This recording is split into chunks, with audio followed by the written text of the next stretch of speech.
let's get back to the entire branding as an author and appearance thing. And I know many of you are going to say, well, I'm a writer, so why does somebody care how I look? It's not important. Well, it kind of sort of is, because people are going to connect, even if it's in a subconscious way, the way you look and your brand. So for example, a lot of people, when they see me, they are like, she's not going to write a good apocalyptic story, even though I believe I write a good apocalyptic story, but they will expect a little bit of romance in the story and a little bit of steam. And I accepted it. There are a lot of writers that don't appear at all. They don't use their face, and I admire them for them, because I believe it's harder work to just keep your looks and your face and your general appearance out of the entire social media and make sure that you are one of those faceless accounts. I know one of those faceless accounts that is very, very successful in the writing world, and they do just like aesthetic videos, and they have a branding, and they are very successful, and people enjoy their videos, and I personally enjoy their videos. But I don't have patience. Like, maybe I'm not so aesthetic. Look at my bookshelf, they're a little bit all over the place. I'm more aesthetic with myself than I'm with my books.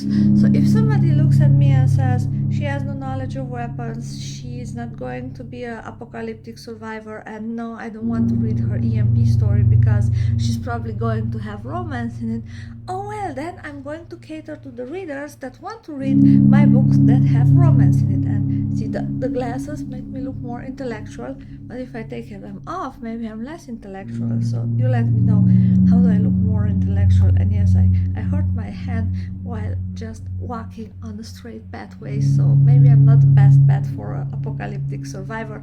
I aim to be the person that's not turned first into a zombie. I want to be somewhere turned on day 5 or day 7 or something like that. But let's return, because I always digress and I talk about other things.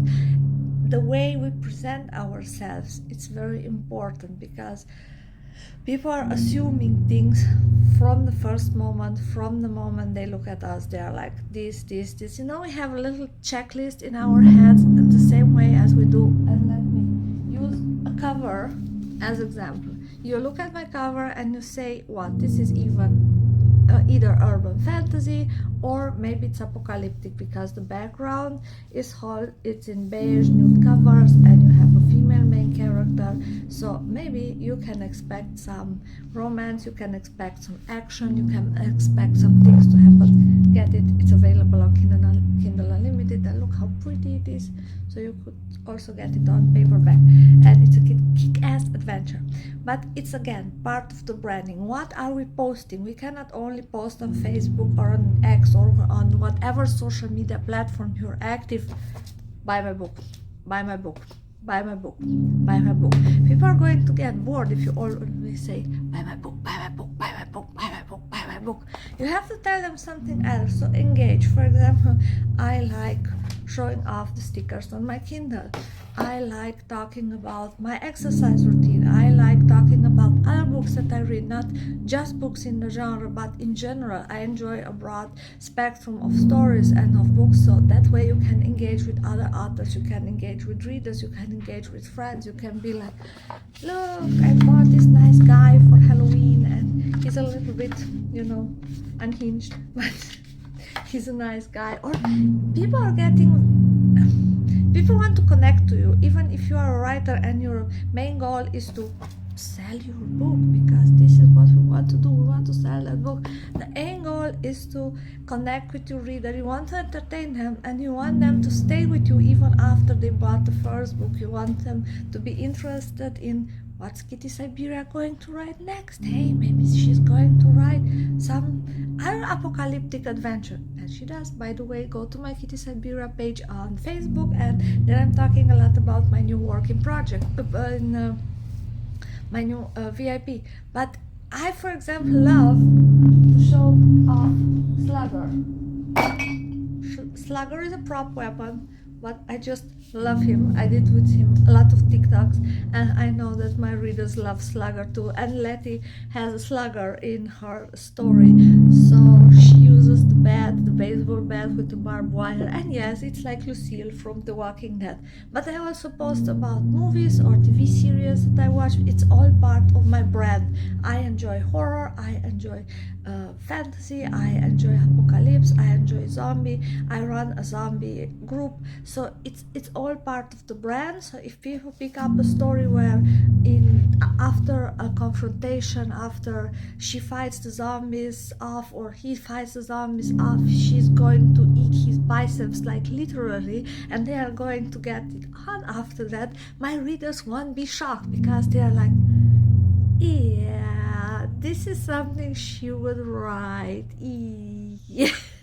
And I don't want to surprise them in a bad way. I wanted to surprise them in a good way, so they say, yeah, this is something that Kitty will write and we love it and it's a Kitty book. So in time, my stories are going to be easy to pick out, and I'm going to create my own signature as a writer, especially now as I'm working and on my branding as a zombie apocalypse or apocalypse reverse harem writer, because there's always the apocalypse, there are some sort of zombie monster mutants, there's the badass main character, and there is some steam, because this is what my readers want to read, and I enjoy writing it and I enjoy giving it to them. But there's also a lot of gore.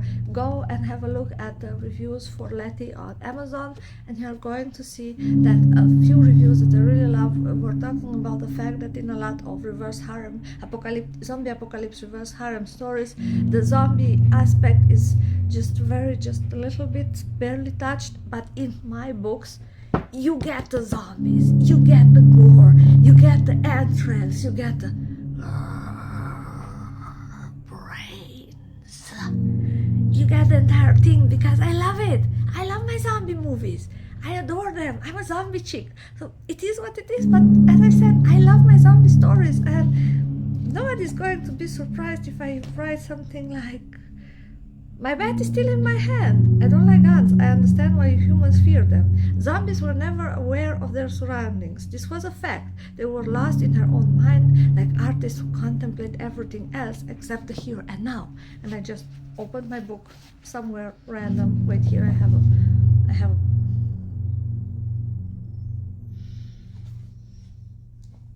Her teeth made contact with my skin and sucked on the wound. She bit me. I could feel the moment when her teeth sank into my meat. Next, she shook her head and pulled at my flesh, filling her mouth with the bite of my biceps. It is exactly what I told you about, the moment when my main character literally eats the flesh of one of the guys that she's kind of sort of into, and she regains her sanity because she needed the sanity. But again, I digress. Just try to pick up on your brand, think about the way others perceive you. I'm a little bit of a chaotic chaos brain, and I don't mind. I have a weird sense of humor. It's a little bit dark, it's a little bit dry, it's not politically correct because I'm Eastern European, as you maybe picked up from the accent, and we are not politically correct in the Eastern Europe. It's bad, we're horrible like that, but it is what it is. But this is also part of my brand, and my brand is also a little bit sexy. This is why I have a hard time to convince female readers to enjoy my non-steamy stories, but I will see how this works. At the moment, I write a new story, and I hope you're going to leave some comments. Let me know what you want me to talk about. Let me know what mistakes do you want me to talk about, because I'm here and we can be dumb together. There's no shame in making mistakes as long as we learn something from them, or at least, we don't do them again and again and again. At some point we should stop, and we should just be like, okay, I've made enough mistakes, maybe I should try to learn something from my mistakes. So my next story is also going to be a zombie apocalypse reverse harem romance that has a badass main character, that has zombies, that has fascinating story turns and twists, and is not going to let you get bored.